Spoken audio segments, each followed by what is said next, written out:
রাজনীতি করি না, ক্ষমতায় যাওয়ার জন্য রাজনীতি করি না, আমরা জনগণের অধিকারপূর্ণ প্রতিষ্ঠার জন্য রাজনীতি করি। তাই আপনি ভেবেছেন পদত্যাগে নাটক করবেন, জনগণ এবং রাজনৈতিক দল আপনাকে যে বলবে ভাই যেন না যেন না, আপনি চলে গেলেও জনগণ বিকল্প বেছে নেবে।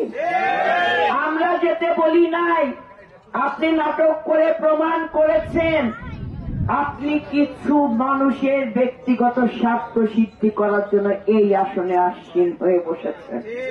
তা লঙ্কায় যে যায় রাবণ সে যে হয় এটা জনগণ পদে পদে দেখেছে, এবং যতবার গণতন্ত্রের পথে বাধা সৃষ্টি হয়েছে, বাধা তৈরি করা হয়েছে, সেই বাধা অতিক্রম করে গণতন্ত্রের পতাকা স্থাপন করেছেন বাংলাদেশ জাতীয়তাবাদী দল।